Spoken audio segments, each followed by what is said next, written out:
ce qu'on peut trouver comme solution. Parce que le fait que les artistes eux-mêmes soient divisés, ça n'arrange pas les choses. Non, moi j'aime pas ça. J'aime pas les voir comme ça, j'aime pas nous voir comme ça. Ça me fait mal. C'est vrai. D'accord, on va passer à autre chose. J'aime nous voir sur des scènes. Ah. Oui, j'aime nous voir sur des scènes. Quand on produit, on chante, tout le monde est content et c'est ça que j'aime. Je rêve de voir des artistes avoir de très très belles maisons comme aux États-Unis, comme pourquoi je mets aux États-Unis que je laisse en Afrique, comme au Nigeria ici à côté, comme au Ghana, un peu, voilà. J'ai envie de voir ça. L'Afrique centrale, pas beaucoup. Pourquoi? On a des capacités, on a des possibilités.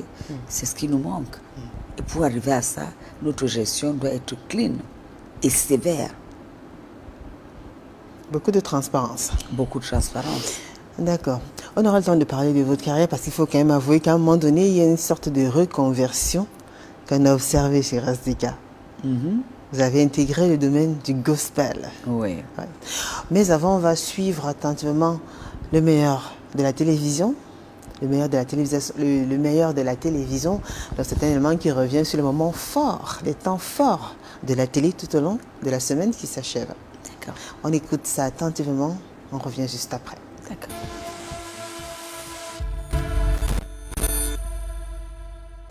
Dans la cour de la division régionale de la police judiciaire du littoral, 5 individus présentés à la presse. De sources policières, il s'agit des membres d'un gang de présumés arnaqueurs. Dans leur palmarès, plusieurs femmes kidnappées, sexuellement abusées, dépouillées de leurs biens et des rançons reçues des familles de leurs victimes. L'une d'entre elles, que nous appellerons Poupina, a fait la rencontre de son bourreau sur les réseaux sociaux.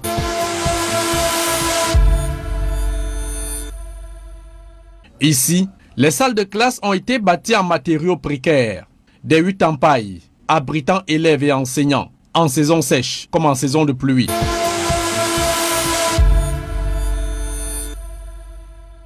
Des flammes géantes qui dévorent des habitations les unes après les autres.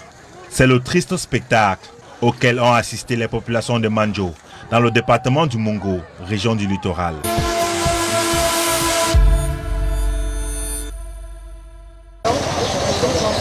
Sur la route menant à la défunte société Selu Kamaïdeya, des ex-employés de cette entreprise d'État, tous remontés contre le démantèlement de la ferraille de cette usine.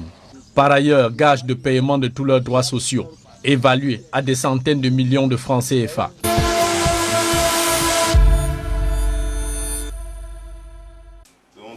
Sur le carrelage des traces de sang, est témoin de la force des 3 coups de couteau reçus à l'épaule, au poignet et à la cuisse par le principal du complexe scolaire Yona, Michel Tchekouan.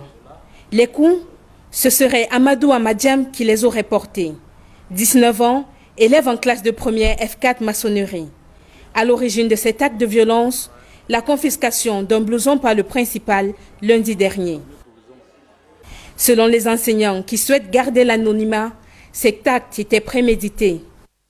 L'élève Amadou Amadjam en question arrive autour de 7h30, 7h35 et monte. Après une fouille systématique, on constate qu'il n'a pas d'objet interdit sur lui. Il monte jusqu'à ce qu'il arrive au couloir du haut. Donc, prétextant aller aux toilettes, puisque l'entrée des élèves donne aux toilettes qui sont au sous-sol, il constate donc qu'il ne peut pas accéder directement au bureau du principal puisqu'il y a un de mes collaborateurs qui fait sa garde là. Il remonte.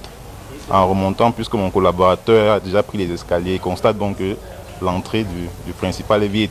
Donc il n'y a personne au couloir qui peut l'empêcher de se mouvoir. Donc il se dirige donc au bureau de monsieur le principal. Il entre et il bascule la porte derrière lui.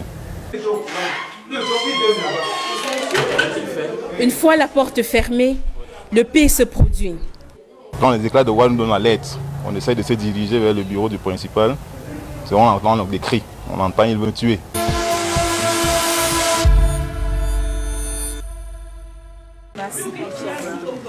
Voici la petite Belviane Mewabo, tuée et jetée dans ce puits de 25 mètres de profondeur. Les faits se sont produits samedi 2 avril dernier au quartier Tsela à Banjoun, dans le département du Kounki, région de l'Ouest.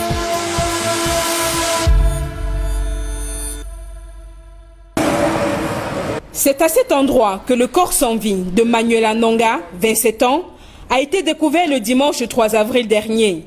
Un meurtre de plus dans ce quartier situé à la sortie sud de la ville de Yaoundé. En effet, dans la nuit du 26 au 27 février 2022, c'est le pasteur Joseph Bertrand-Soin qui décédait suite à une agression. Sur le lieu de l'attaque, des restes de fleurs et des photos rangées témoignent des rituels chrétiens qui ont été récemment pratiqués. Ces meurtres traduisent la montée en puissance de l'insécurité dans cette partie de la ville. Comme j'avais été victime...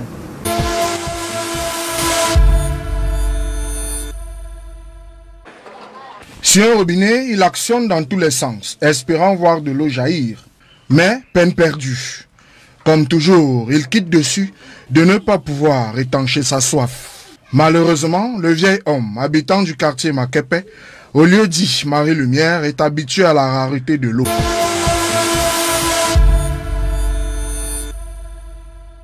Plusieurs semaines déjà que le choléra frappe de plein fouet plusieurs régions du Cameroun. La région du littoral est l'une des plus touchées par cette maladie hydrique.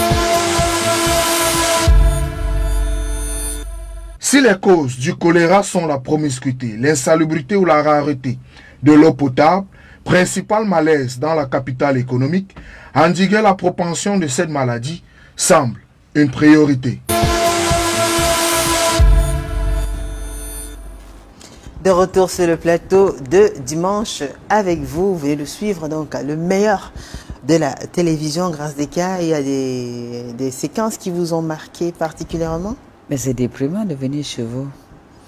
Parce que je vois que tout ce que je vois là est moche. Hein. Il y a quand même des choses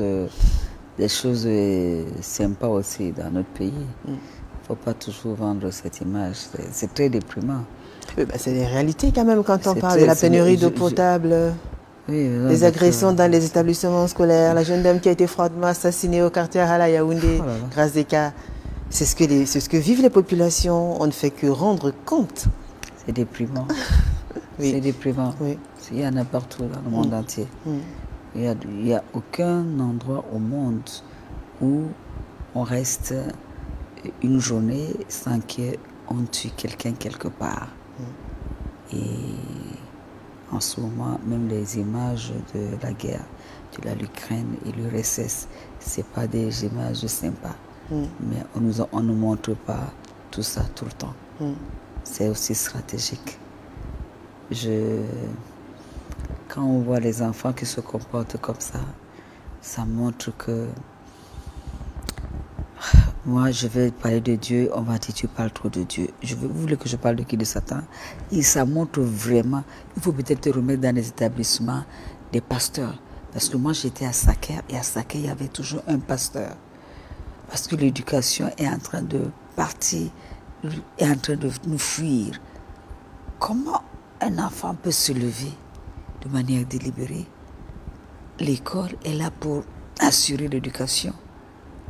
D'ailleurs, la prolongation de l'éducation qui vient des parents. Et ils disent, je vais tuer le principal. Tu veux que je te dise quoi là? C'est la première fois qu'on décrit un cas de violence dans un établissement. Il faut peut-être qu'il y ait des policiers devant des écoles pour les fouiller. Quand ils rentrent, quand ils arrivent, pour voir s'ils n'ont rien. Ou alors que les écoles prennent des gros bras. Quand les enfants rentrent à l'école, ils fouillent, sinon pas de tournevis, des couteaux, des armes. Vous avez suivi tout à l'heure le surveillant général. L'élève a été fouillé. Il a bien dit dans son... Eh bien, il a été fouillé, alors il a fait... Il a fait comment alors? Voilà, donc il est dissimulé peut-être d'une autre manière. Mais c'est pour ça qu'il n'était pas bien fouillé. C'était pas bien fouillé, parce que s'il n'a pas fait la magie dans son bureau, ça veut dire que c'était quand même là. Il n'a pas été fouillé, ou il n'a pas été bien fouillé. Mais selon vous, qu'est-ce qui peut expliquer ces cas de violence là au milieu scolaire? Parce que de plus en plus, d'ailleurs, on a vu une enseignante, une surveillante générale avec une de ses élèves qui était à corps. Après, l'élève a été sanctionné par le ministre des Enseignements secondaires. Cette fois-ci, c'est le cas d'un proviseur. Et l'absence de valeur aussi. Hein.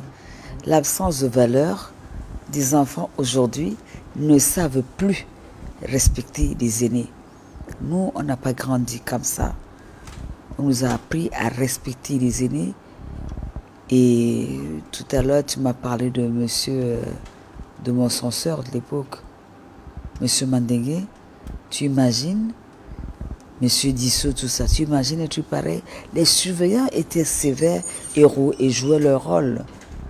Aujourd'hui, tu rentres dans une école et tu trouves des situations pareilles, mais tu as froid au dos. Il faut les fouiller. Il faut que l'école retrouve ses lettres de noblesse. Il y a un malaise quelque part. Il faut s'asseoir, discuter, parler. Oublier même des jetons. Même si on ne touche pas les jetons ce jour-là, même avec le corps enseignant peut se retrouver, discuter, voir dans ce qu'il faut faire, comment, et aussi les parents doivent avoir une relation avec l'école. Si cet enfant s'est comporté comme ça, comment il se comporte à la maison? Qu'est-ce qui se passe? Mais qu'est-ce qui n'a pas marché? Ça, c'est pas mon pays. C'est pas le Cameroun qu'on connaît. C'est pas le Cameroun d'hier. Parce que notre Cameroun, notre pays à nous, on était très respectueux des aînés. Et jusque-là, ça continue. Comment un enfant peut rentrer dans le bureau du principal? Il dit là, je vais le terminer. C'était un acte prémédité. Il a décidé d'aller le faire. Et il l'a fait. Et un autre va faire demain. Et un autre a fait hier. Au lieu qu'on se mange, il faut prendre un moment plus solennel pour rencontrer un peu ces enfants, discuter avec eux. Eux-mêmes aussi doivent jouer des gendarmes. Ils doivent reporter si un a quelque chose, donner des informations, faire cycler des informations. L'autre a le couteau, l'autre a une arme à feu, l'autre a ci, pour qu'on pourrait dire un peu. Peut-être le corps enseignant, enfin, sans vouloir dédouaner, voilà, justifier de pareils actes qui sont condamnables. Je suis parfaitement d'accord avec vous. Peut-être aussi les enseignants. Vous pensez pas qu'ils devraient... Est-ce qu'il n'y aurait pas certains quand même qui exagéraient un petit peu? Comment on fait pour en arriver là? Exagérer en quoi, à ton avis? Je ne sais pas. Hein. Oui, je sais pas. Il y a peut-être certains, peut-être la méthode, parce qu'on parle de l'éthique et de la déontologie professionnelle. Les enseignants sont de bons pédagogues. C'est ça qu'on a peut-être perdu, parce que si on des méthodes, des façons peut-être de gérer certains cas, les récidivistes ou bien les esprits rebelles, d'affronter, d'éviter peut-être le corps à corps et toutes ces choses. Oui, mais alors l'esprit rebelle qui vient à l'école, tu as l'esprit rebelle, tu rentres à la maison. Tu rentres à la maison, tu ne suis pas. L'école est là pour les former, mais la maison doit les former davantage. L'éducation parentale est d'abord ce qui est important. Il faut cibler l'attitude des enfants. Il faut comprendre le caractère. Le développement scolaire de l'enfant ne se fait pas uniquement en milieu scolaire. Ça commence à la maison. Parce que l'éducation à la maison permet à un enfant de mieux se comporter à l'extérieur. Si un enfant se comporte mal à l'école, c'est qu'il se comporte mal à la maison. Donc l'école et l'enfant doivent être ensemble et l'école et les parents doivent être ensemble pour trouver des solutions. Parfois, les parents n'ont plus les moyens de leur éducation. Qui sont les parents? Quel est le niveau des parents? Est-ce que ces enfants connaissent Dieu? Est-ce que ces enfants vont à l'église? Parce que le fait d'aller à l'église vous donne une autre éducation. On vous apprend le respect, l'amour du prochain. Et la peur d'énerver Dieu fait que vous allez vous comporter différemment vis-à-vis des autres, vis-à-vis de vos camarades, de copains d'école, et évidemment les professeurs et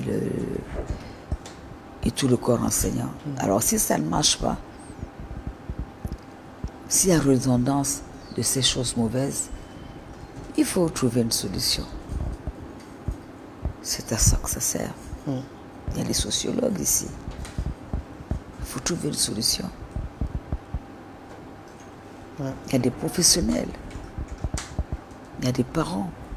Associer l'Église. Associer l'Église.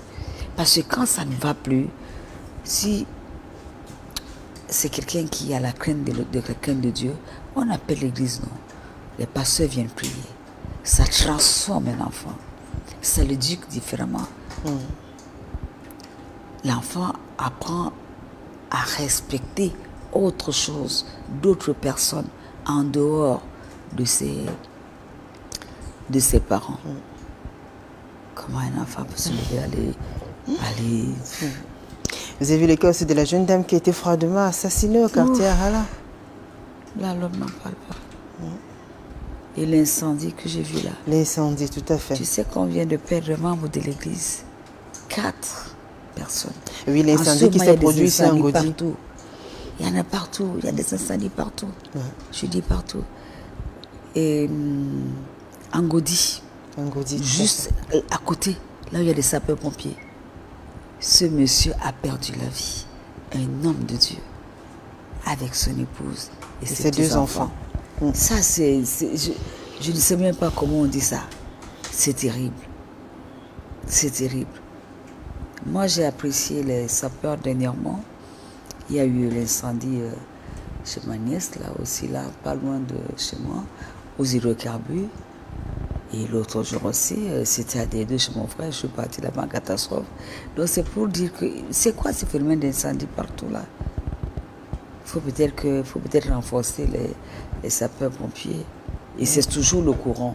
Toujours le courant. Oui, on parle de branchement anarchique, parfois des petites négligences, on a laissé le fer brancher. Oui, mais Eneo, avant, il n'y avait pas... C'est Eneo, c'est ça? C'est Eneo? Oui, c'est il n'y en avait pas avant comme ça. Autant d'incendies. Il n'y avait pas autant d'incendies avant. L'électricité coûte tellement cher que ça pousse les gens à faire des choses qui ne sont pas bien. Parce qu'eux aussi font des choses qui sont terribles. Il faut dénoncer ça. Il faut le dire. En France, puisque c'est le pays que je connais le plus, ce que je paye là-bas, ça n'a rien à voir avec ce que je paye ici comme électricité. Si tu payes facilement 200 000 d'électricité à Bonapriso, et quand tu fais attention, et en plus de ça, tu as le groupe.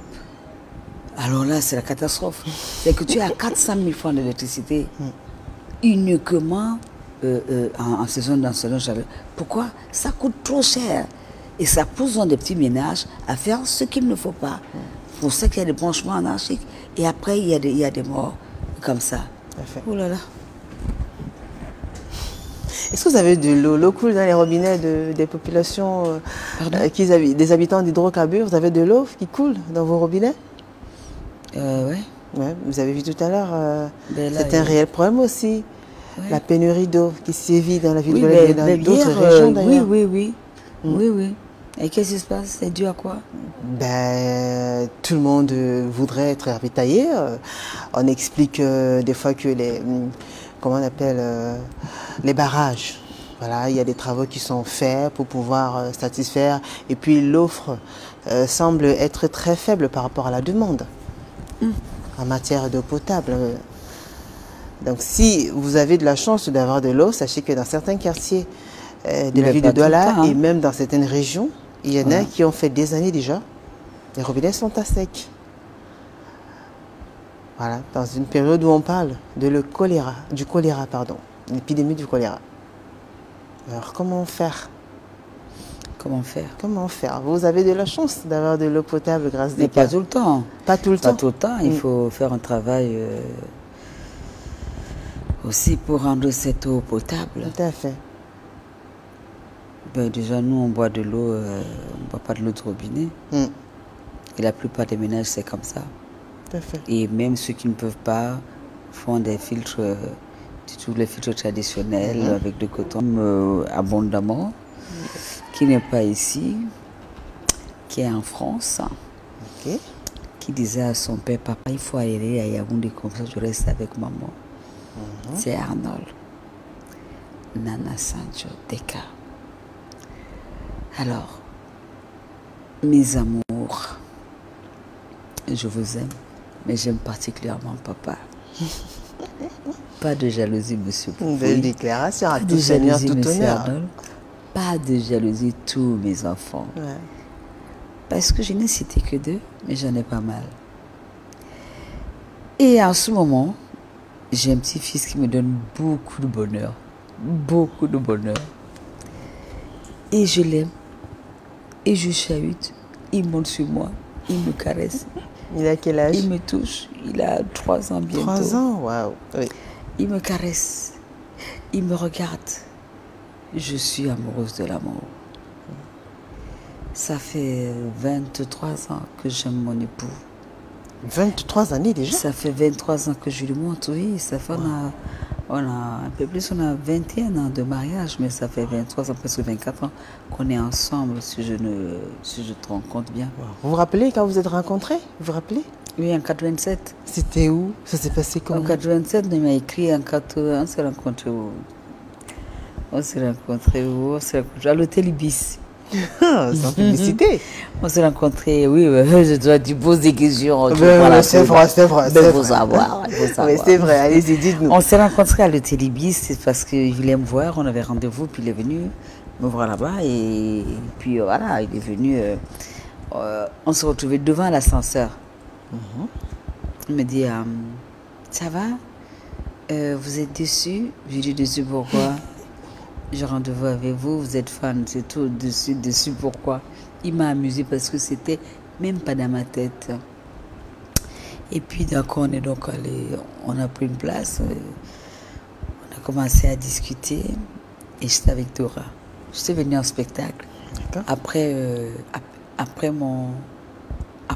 quand j'ai chanté Appelle-moi princesse, on a commencé donc à discuter, à papoter. Et puis, on a passé des heures à discuter, peut-être 2 heures ou 3 heures, pour quelqu'un que tu ne connais pas, ni d'Adam, ni d'Ève. Et on a pris du plaisir. Ouais. Je suis remontée dans ma chambre, on a discuté, je crois, jusqu'à 2 heures ou 3 heures du matin. Je me suis endormie au téléphone. Demain matin, il m'a rappelé et on ne s'est pas quitté jusqu'à aujourd'hui. Qu'est-ce qui vous a marqué le plus? Sa douceur. C'est un homme doux, sa douceur, sa façon de m'aimer, sa façon de me parler, sa façon de me regarder. Et moi, je ne sais pas ce qu'il était fan et je n'avais pas l'intention de sortir avec qui que ce soit ici. Et je ne m'imaginais pas sortir avec lui. Ah bon? Non, pas du tout. Pourquoi? Parce que je suis une femme, je ne sors pas avec des gens comme ça. Non, mon corps est sacré. Donc je ne m'imaginais pas sortir avec lui. Je n'étais pas là pour ça. Je suis venue faire mon spectacle, je devais rentrer sur Paris. Je te rends compte que je n'avais jamais connu quelqu'un au Cameroun. Jamais.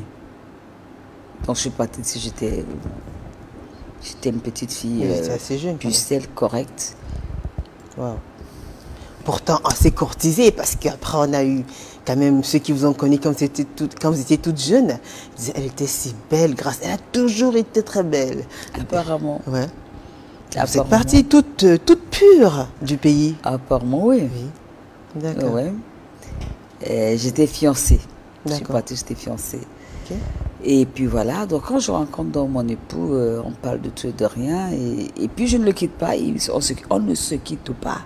C'est-à-dire qu'on s'appelle, on est au téléphone jusqu'à 3h, 4h, on se lève le matin, il me rappelle, et on se voit tout à l'heure, il finit de travailler, on va manger ensemble, on est au téléphone tout le temps. Depuis ce jour-là jusqu'à aujourd'hui, on ne s'est pas quitté une seule fois. D'ailleurs, ça m'a amusé. Il y a une rumeur, je ne sais pas d'où elle est sortie, où un journaliste véreux avait écrit qu'on était divorcés, ou c'était comment.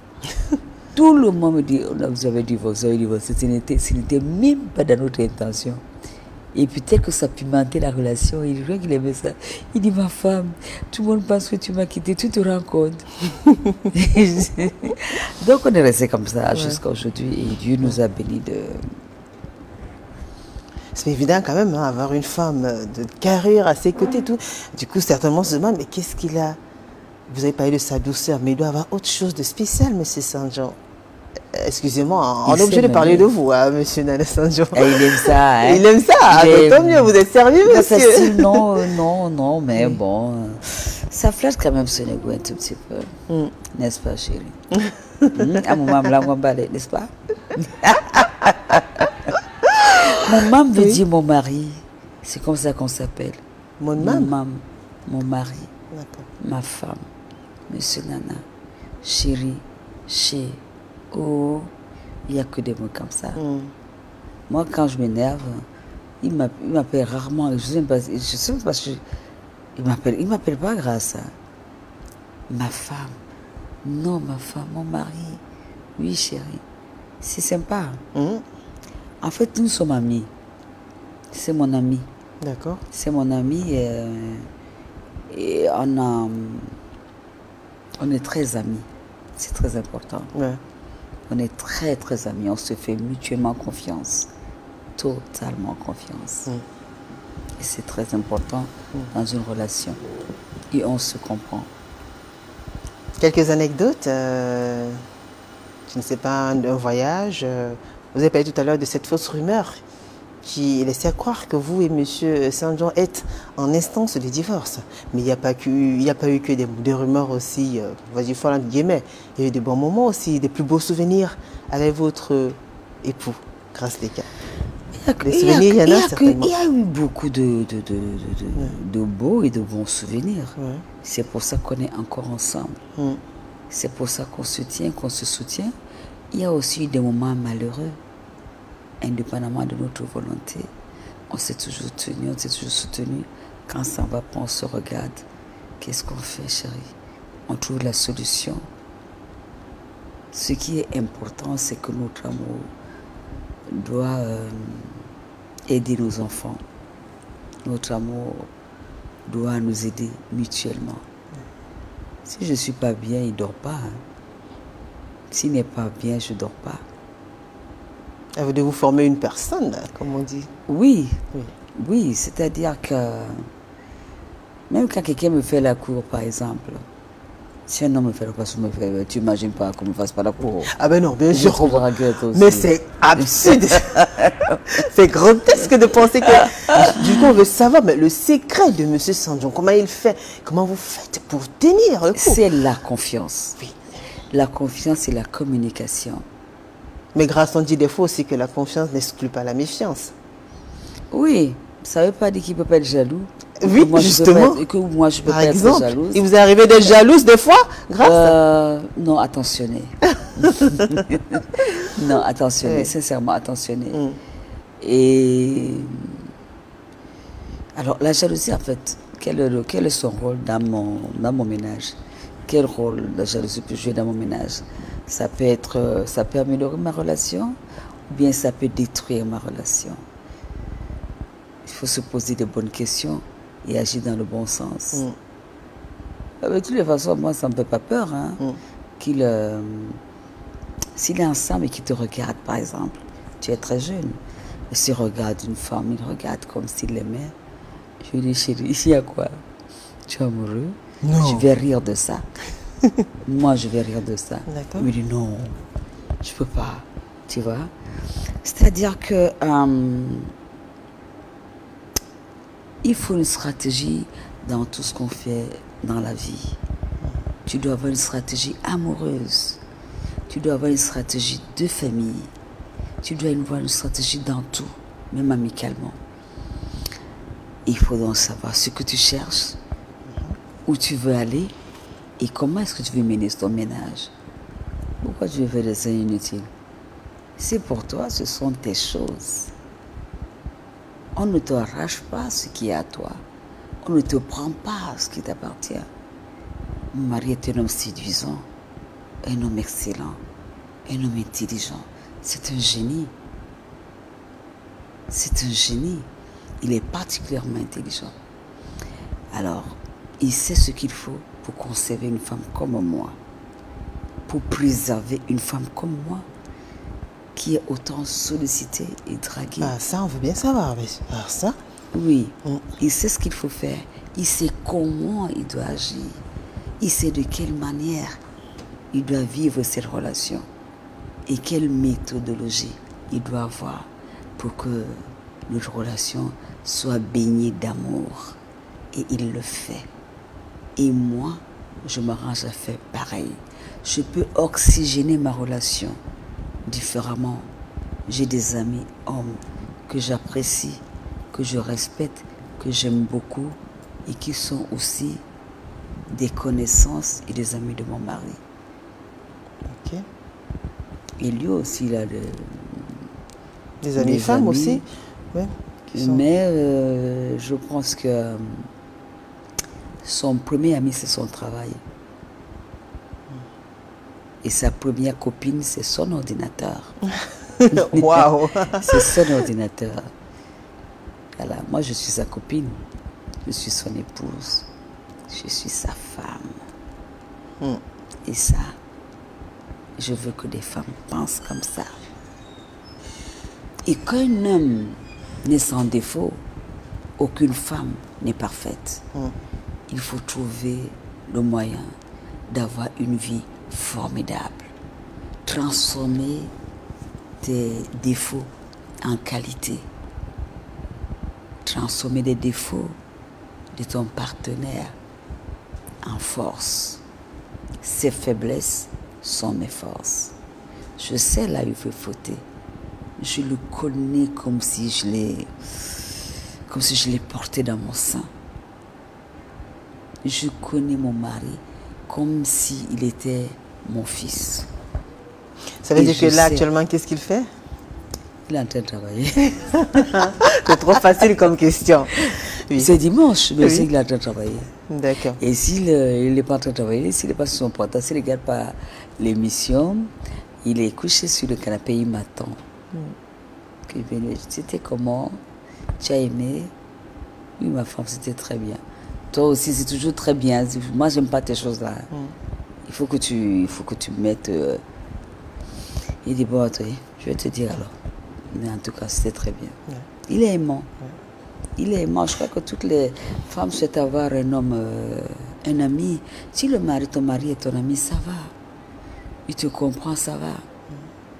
Tu le comprends, tu le regardes. Je sais qu'il peut faire, il peut aller nulle part. Il peut faire quoi? Rien. Il peut chercher des copines, des femmes. Pour faire quoi? Pour faire quoi? Et moi, pour faire quoi? À l'âge-ci. On se marie pour s'aimer. Il est aussi discret, comme vous, grâce des cas. Vous avez beaucoup de points communs. Oui, on a des points communs. Il est discret, il est très travailleur. Il est très travailleur. Mais j'aime quand il m'apprécie. Quand il m'a dit vraiment, c'est toi qui m'aurais fallu comme femme. Si ce n'était pas toi, je ne sais pas comment ce que j'allais devenir. Je lui dis, wow, chérie, merci. Pourquoi tu me flattes? Il rit. Je dis non, je dis la vérité. Pourquoi? Parce que mon mari travaille tellement qu'il peut ne pas trouver de l'espace pour nous. C'est la vérité. Il peut ne pas trouver de l'espace pour nous et moi j'en crée. Et vous créez comment, grâce? Je stoppe pas dans son travail. Même s'il travaille jusqu'à 1 heure, je ne le stoppe pas. Mais quand je sens que son corps commence à se fatiguer, je lui dis d'arrêter. Non, je vais arrêter après ma femme. Je dis non, chérie, allons-y. Moi, je vais dormir. C'est que si je vais dormir, après, il va me retrouver. Il va venir me retrouver. Je trouve toujours un moyen. Je l'appelle. Surtout les dimanches, j'aime pas qu'il travaille. J'aime pas quand il travaille les dimanches. Aussi, je ne suis pas là, il profite, il va au bureau. J'aime pas qu'il soit allé. Est-ce que c'est le jour qu'il doit consacrer à son Dieu? Et s'il travaille, j'aime pas beaucoup. J'aime pas beaucoup ça. Donc, son ami, c'est son travail. Et sa copine, c'est son ordinateur. Et quand tu rentres dans ce jeu-là, où tu as des challenges comme ça, tu dois avoir des stratégies. Tu dois avoir des stratégies pour il lâche sa copine là. Et quand il lâche sa copine, il récupère son téléphone. Et quand tu arrêtes le téléphone, il regarde sa télé. Et quand tu finis avec sa télé, il s'occupe des enfants et de ses enfants. Donc, alors, vivre ensemble, c'est connaître... Là, ce sont ses défauts. C'est connaître... c'est savoir vivre avec ta personne. Savoir trouver des stratégies. Parce que ça, moi, je n'étais pas comme ça. J'ai appris à adapter. Moi, je suis comme ça, je sais, on est ensemble. On va dans la salle de bain ensemble. on se lave ensemble, on fait tout ensemble. Et alors quand je vois qu'il m'a manqué dans la journée comme ça, où il est toujours collé avec ses amis-là, on se retrouve, on va prendre le matin, on se lave ensemble pour nous rapprocher, on va essayer de déjeuner ensemble. Prendre le petit déjeuner ensemble, parce qu'il ne déjeune pas souvent. Et puis voilà, on trouve des petits trucs. Et quand vous voulez prendre soin, du moins il y a des jours, vous avez décidé que c'est vous qui vous occupez particulièrement de M. Sandjan, ou alors la plupart du temps c'est comme ça? Je m'occupe pas, c'est tout le ménage, cuisine, enfin la cuisine et tout le reste. C'est vous qui grâce des cafés de la cuisine. Ouais, vous viennez dire ça, c'est mon tous les jours. Ah, d'accord. Oui, c'est donc vous arrivez à trouver du temps, malgré votre emploi du temps assez chargé des fois, pour faire en 1 heure. En 1 heure, en 30 minutes. En France, je n'ai pas d'employé. C'est ici qu'il y a, parce que, bon, c'est possible pour plusieurs raisons. Mais jusque-là, pour les repas, il faut quand je reçois, il aime je particulièrement toujours son repas, son entrée. Est-ce que c'est trop gras? Est-ce que ça ne l'est pas? Et tout cela, et tout cela. Tu fais une salade en 5 minutes, tu coupes ta tomate, tu mets du thon, des miettes de thon. C'est une salade déjà faite. Cordon bleu, Razika? Oui, j'aime bien. Votre plat préféré? Plantain mieux. Avec du poisson. J'aime le poisson et j'aime le poulet. D'accord. J'aime beaucoup le poisson, j'aime beaucoup le poulet. Et celui de votre jumeau, parce que c'est votre jumeau, votre mari? Mon mari n'est pas difficile, même pour le repas. D'accord. Même si c'est le pain que je dis qu'aujourd'hui tu manges le pain, sans rien, il va dire merci chérie. Mais je dis, il n'est pas compliqué. Mais moi j'aime le gâter.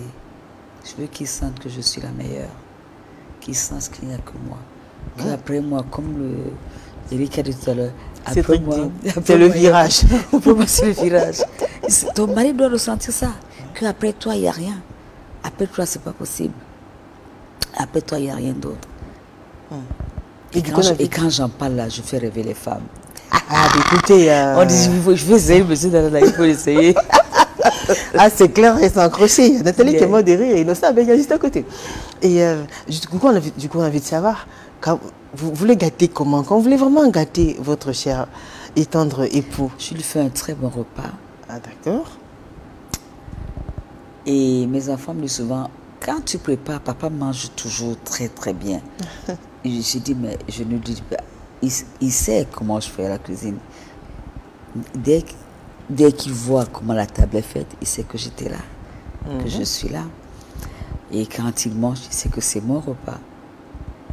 Et je lui offre.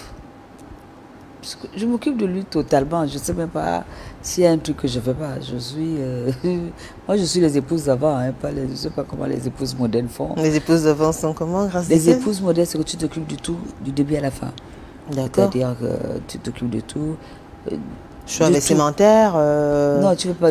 Pour lui, je ne veux pas son choix. Il fait comme il veut. D'accord. Il s'habille comme il veut, il choisit. Mais si j'aime pas, j'aime pas comme tu es habillé. Tu sais ce que je lui dis? Non. Pour que s'il insiste, je dis, c'est normal. Tu es habillé exactement comme un Bamileke que tu es. Il dit comment? Quand je dis que tu es habillé comme un Bamileke que tu es, il me dit pourquoi? Mais je suis un Bamileke, hein. Tu es besoin d'un Bamileke? Je dis, mais bon, habille-toi comme un douala. Oh, mais... Ma femme, je suis très élégant. Regarde comment je suis. Il appelle ses filles, il appelle les enfants. Regardez un peu. Maman dit que je suis mal habillée. Non, papa, attends, tu es très bien habillée. Ouais. Anno dit, maman, pourquoi tu dis ça? Je dis, je ne veux pas sa cravate là. Moi, j'aime pas sa cravate. On se chatouille un peu comme ça. On se titille un peu comme ça. Alors, je ne sais pas, je ne peux pas répondre à cette question parce que pour moi, c'est une éducation, celle-là que j'ai. Mon mari, quand il enlève ses chaussettes, il fait comme ça, prap, il les lance. J'attrape. Il ne sait jamais où il y a rien. Il demande tout. Donc, je ne sais pas comment ça se passe avec le tien. Mais avec le mien. En tout cas, c'est pas de moi qui. On ne parle pas de moi aujourd'hui, en tout cas. Ah, bah oui, il faut parler aussi de toi, parce qu'au moins, ça fait que. Je veux voir si c'est une règle, les femmes. Parce que les maris, en général, ont décidé qu'ils ne veulent rien faire, qu'ils ne savent rien faire. Et je ne sais pas. Donc, il faut faire tout pour eux. Il va mettre un produit, mais ça c'est un produit sorti, non, ça fait rien. Je dis bien sûr que ça fait, tu n'es pas économe, allez je prends ça, je range, prends l'autre. Incroyable. Les gens peuvent avoir tendance à croire que c'est moi qui peux. Moi je suis beaucoup plus économe que mon mari. Beaucoup plus économe. Il ne l'est pas du tout. Quand on est il va faire les courses, il rentre, il fait il achète des trucs comme un jeune, comme ses fils. Je dis mais c'est cousin, c'est quoi non? Tu vis tout l'argent. Moi, je ne fais pas ça. Moi, je prends, j'arrive devant la caisse, je réfléchis. Je réfléchis, est-ce que... Il me dit, ne commence pas, pas sortons d'ici. Donc, tu vois, je bloque des choses qui ne sont pas nécessaires. Ouais.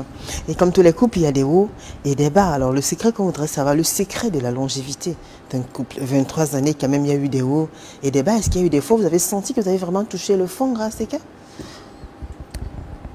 Dans votre relation? J'ai souffert dans ma chair quand il était à Camerco, où tout le monde le fustigeait, où c'était comme toutes les radios, toutes les télévisions, toute la presse écrite. C'était Nana Sanjo. Je n'avais jamais vu ça. Il ne se passait pas une semaine.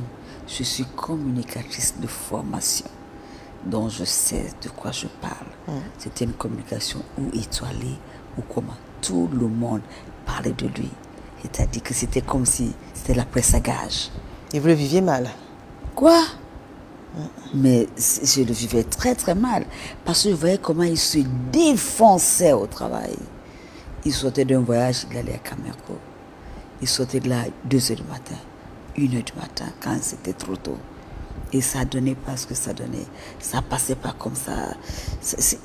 Et ce qui me faisait mal, c'est qu'aujourd'hui, Camerco existe toujours, mais personne n'en parle. Toute la presse écrite, quand partout, il y avait une presse à gage qui était là spécialement pour lui et qui ne parlait que de lui. Des émissions, on ne parlait que de lui. Et je l'ai vécu mal, très très mal. Parce qu'il avait une ambition démesurée pour ça. Je ne l'ai pas bien vécu. Et quand il a eu tous ces soucis-là, j'étais pas bien. On inventait des trucs sur moi, du style, quand tu voyages, ça se passe comme si toute la famille est dans l'avion. On racontait. Un jour, je m'envoie juste avec ton patron, on se retrouvait à Air France. Il me dit, oh, je suis témoin que tu es à Air France. Je ne fais pas la pub, mais c'est juste pour dire que ça n'a pas été facile pour lui. Il a été vraiment chosifié, humilié au maximum, mais comme Dieu sait faire les choses. Ça s'est estompé, et quand ça s'est estompé, je lui dis, Dieu sait ce qu'il fait. Et ça, je l'avais mal vécu. À ce moment, je fais quoi? J'appelle mon Dieu. D'accord. J'appelle mon Dieu et on se soutient et on avance en regardant devant, mais surtout en regardant le Seigneur. Grâce à cas, comment vous passez vos journées? Alors, mes journées ne sont pas les mêmes. Par exemple, le mercredi, le dimanche, c'est des journées que je consacre au Seigneur parce que je vais à l'église. Mais en dehors de ça, je commence ma journée, je la confie d'abord au Seigneur. Et quand elle se termine avec le Seigneur. À l'intérieur de cette journée, si j'ai des compositions du travail à faire, je fais. Si c'est à la maison, je fais. Donc, ça dépend. Le lundi, par exemple, vous faites quoi? Je n'ai pas de lundi, par exemple, mardi, par exemple. Moi, je suis une artiste. Je peux créer à toute heure, à tout moment, à chaque instant. Et comme je peux passer à autre chose. Voilà. Et quand je m'occupe des enfants, je me suis lève tôt. Je m'occupe de ces petits détails du matin, là. L'école, les enfants, et puis le petit déjeuner. Et patati et patata, et puis bon, quand il part au travail, je vague à mes propres occupations. Et quand vous voulez peut-être changer ou bien vous faire plaisir? Oui, quand je veux changer, j'ai dit je vais au sport. Vous êtes une sportive, Grâce Deka? Je ne pense pas. Mais je fais plutôt de la danse, comme j'aime danser. Comme j'aime pas le sport, et la danse et la natation me mettent dedans. Et je ne sais pas nager. Alors je mets des gilets et je vais nager. C'est très amusant. Mes enfants se moquent de moi. Mais je dis, je ne vais pas faire semblant. J'aime la natation et j'aime ça. Et c'est vrai que je nage plus quand je suis à l'extérieur. Pas ici. Pour plusieurs raisons. Et je nageais là, mais cette salle de sport, ils ont fermé. Il y avait plus de piscine là-bas. Bon, je me sentais pas très en forme pour mettre... bon, bref, je dis que même mes maillots sont assez... Tu as vu comment je m'habille, non? Toujours clac, clac. Quelqu'un m'a dit un jour, tu as des gales, tu as eu des petits... Je dis que je suis une très belle femme. Comment tu peux me demander ça? Je suis une bénédiction du Seigneur. Mais c'est vrai, vous êtes toujours couverte. On a rarement vu, on n'a jamais vu. C'est-à-dire, voilà. Mais tu veux voir quoi? Je te montre. Tu veux voir quoi? Tu veux voir quoi? Tu veux voir quoi? Ouh là là. Mais parce que quand j'étais jeune, j'étais beaucoup plus... Ça pouvait se voir un peu. Quand tu regardes Mounienga, tu vois dans Mounienga. Ah oui, il y a une fente assez légendaire. Hein? Oui. Mais je les porte toujours des fentes. Oui. Je les mets toujours mes Mais fentes. vous le faites d'une façon assez subtile. Je suis souvent très classique. Ouais. Et je vois que tu t'habilles un peu comme moi, aujourd'hui d'ailleurs. Merci beaucoup. Je crois que c'est mieux pour... Mon rôle, ce n'est pas d'être la pierre d'achoppement de tout le monde. Je t'ai dit qu'il était sacré. Votre corps. Merci à vous, Grâce Deka. Petite ponctuation musicale. Alors ça, c'est un morceau très, très, très, très apprécié par ceux qui sont de l'autre côté de la régie. Dites-vous bien qu'ils sont assez contents de vous entendre. On écoute attentivement et on se retrouve juste après.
babeno iyambamene nandutu yeze iyo inibukamba we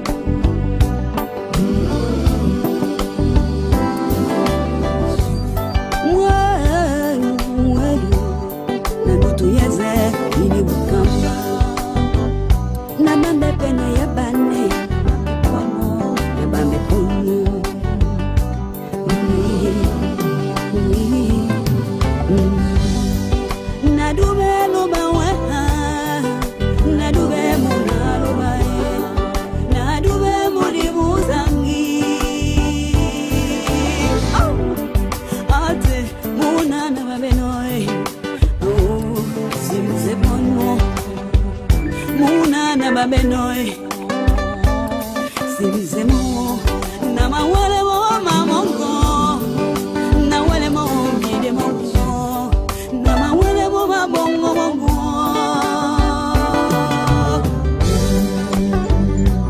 oh Lord take this burden for me oh Lord take this burden for me.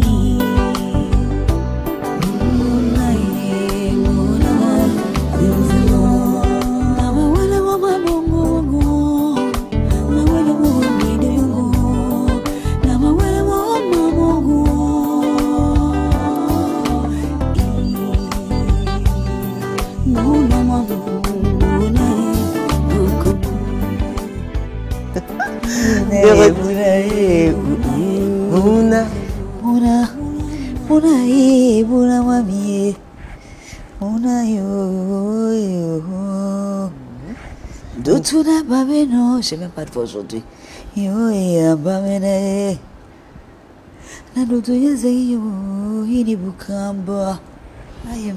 Mouna, enfant. Mouna, c'est l'enfant. Mouna, non. Fardeau. Le fardeau. Alors, il s'agit de quel fardeau? Le fardeau quoi? Le fardeau de la vie. Le fardeau de la vie que tu portes.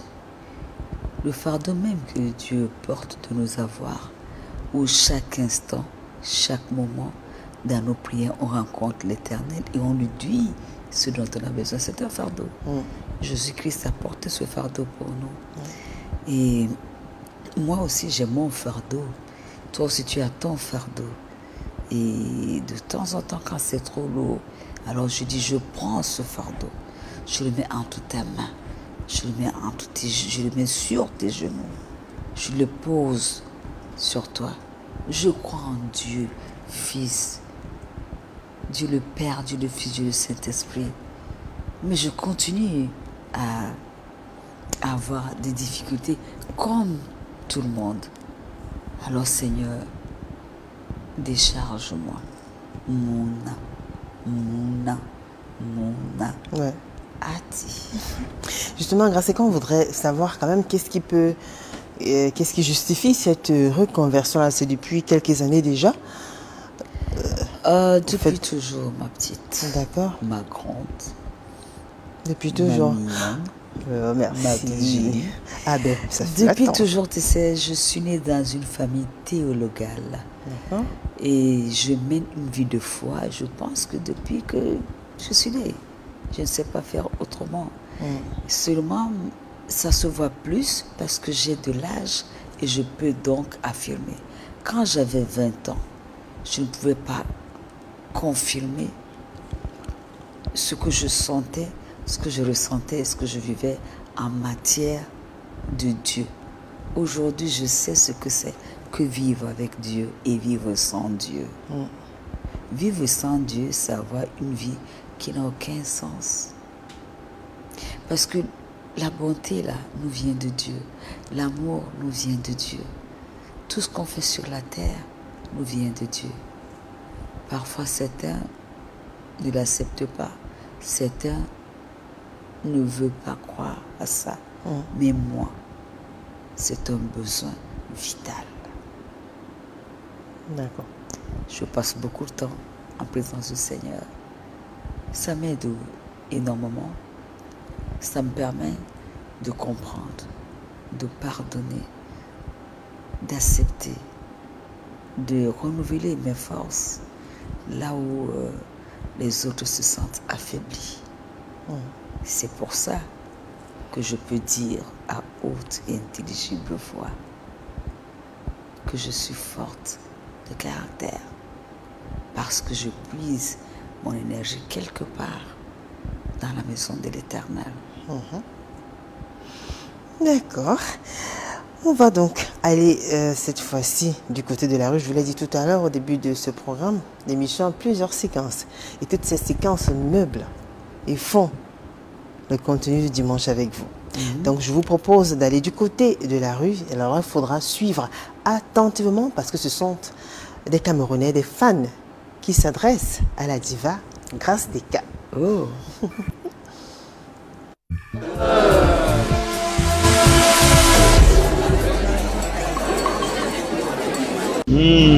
Oui, l'artiste Grâce Deka. La femme là, qui a épousé le monsieur Nana de Baganté. Il est connu comme artiste camerounais et qui a assisté à beaucoup de ses concerts. Donc son grand frère c'est Ben Deka. Oui. Dans la famille Deka. Par rapport à Grâce Deka, je sais, elle a marqué certains gens. Et il y a aussi certains de ses titres qui a aussi marqué beaucoup de gens et qui ont aimé. Qui ont aimé sa façon de chanter. Et puis je félicite son action dans la société parce qu'elle est chrétienne et j'ai vu ses actions dans les églises, tout ce qu'elle fait et ça fait vraiment attirer profit et il faut qu'on fasse comme elle. Il a tellement beaucoup de titres que je vois qu'il y a un titre qu'on appelle quoi, c'est Moumi. Oui. Donc je ne peux pas interpréter cela quoi. Je la félicite qu'elle continue dans la même lancée, qu'elle continue à soutenir et toujours à continuer dans les œuvres de Dieu. Là c'est ce que je peux dire à son sujet. Donc une félicitation à Grâce Deka. Mon coup de cœur va vous dire que ce qu'elle a fait pour notre pays, qu'elle continue à le faire parce que elle porte flambeau. Lorsqu'il sort, donc elle est ambassadrice des musiciens camerounais, lorsqu'elle sort, donc lorsqu'elle est dehors, donc lui tient un coup de chapeau.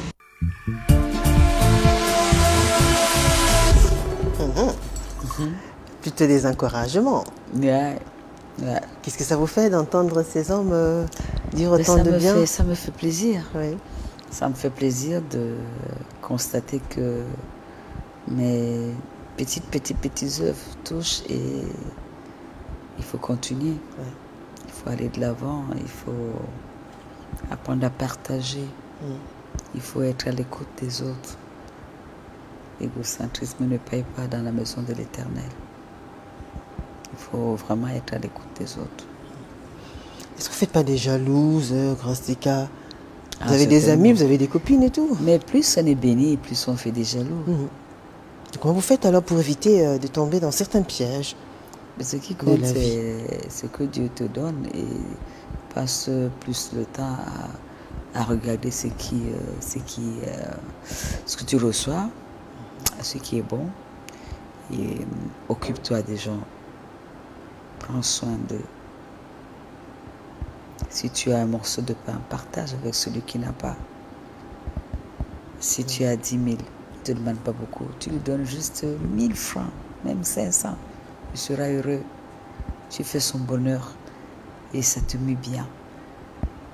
Et il te donne de ces bénédictions que tu n'as même pas idée. Tu as des vêtements chez toi, tu donnes. Si tu entends qu'on vend des ballots quelque part, tu achètes. Tu achètes quelques sacs de riz, tu partages du savon. C'est pas trop cher, ça te tue pas quoi. Tu partages de l'huile. Moi, dans mon église, je fais beaucoup d'activités comme ça. Il y a d'autres qui vendent des beignets, tu lui donnes de la farine. Il y a d'autres qui vendent, tu donnes le haricot. Tu renforces un peu son commerce. Tu l'aides, tu fais ce qui est nécessaire. Et ça te met bien. Moi, ça me met bien. Quand je sors de là, je me sens bien. C'est-à-dire l'argent, là, c'est comme le papier. Je ne vois pas ça pareil. Parce que quand tu fais des enveloppes, tu les fais en fonction de ce que chacun te dit. Moi, j'ai besoin de tel, je veux faire ça, j'ai besoin de ça, je veux faire ça. Et puis, tu es content de voir que c'est elle qui vend, par exemple, du poisson, tu l'as aidé, elle te dit, oui, mon commerce fonctionne et tout. Ça fait ta fierté, quoi.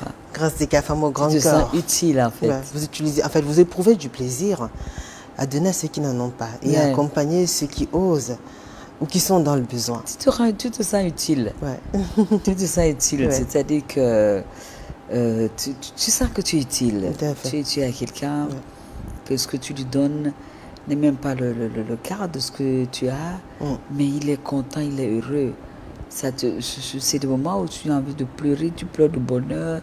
On t'attrape, c'est maman qui te bénit, qui te touche les pieds. Amouna, ma fille, tu vois. Si tout le monde t'embrasse et si tu dis, ouais, si je peux faire plus. En plus, elle a un cœur assez grand comme le monde.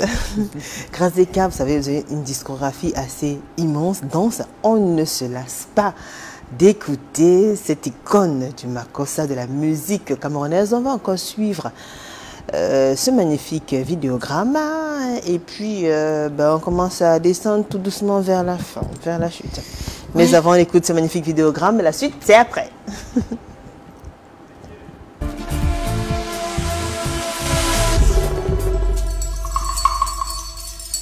C'est que ça veut dire quitter d'un lieu assuré et se retrouver au rez-de-chaussée. D'accord. Quitter du coq à l'âne, ça veut dire sauter d'une affaire à l'autre. Oui, un peu ça. Quitter du coq à l'âne veut dire partir, je dirais, sans avoir fini peut-être une chose A, on se retrouve avec une chose B, sans pour autant avoir conclu la première chose à faire. Je me dis c'est parti du coq à l'âne.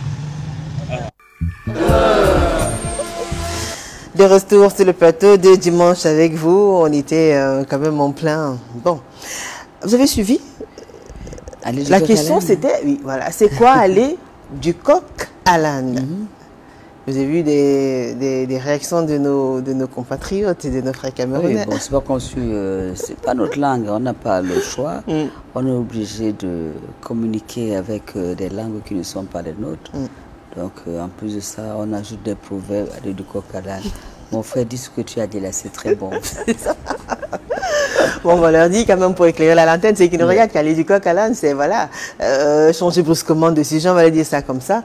Donc vous êtes en train d'échanger, peut-être parler d'un fait, et puis voilà, quelqu'un passe à autre chose. Peut-être on parlait politique ou bien on parlait musique, et subitement on se met à parler d'autre chose. Donc c'est le fait d'échanger brusquement de sujet alors qu'on était en train de débattre sur autre chose.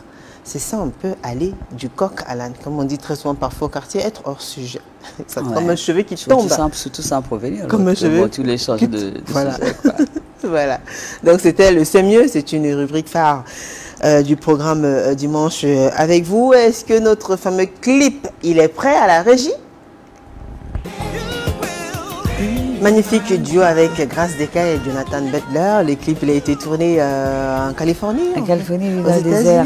Dans le désert. Magnifique souvenir. Un très gros budget, hein. T'as vu, hein? Tous les acteurs qui ont tourné là. On a tourné tout du début à la fin. Ouais.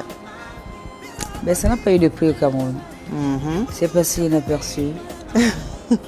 Mais si c'était un truc un peu bizarre, ça aurait pris sa place. Simplement parce que les médias aussi ne font pas leur boulot. Je titille un peu, mais c'est important. Si on veut aller vers l'excellence, il faut soutenir des artistes qui essaient de donner le meilleur d'eux-mêmes et montrer qu'on a beaucoup de possibilités, beaucoup de capacités chez nous. On trouve de tout au Cameroun, toutes sortes de musique, tout genre. Ceux qui veulent danser le Makossa, ceux qui veulent danser le Bikosi et autres, Mangambe, tout ce que tu veux.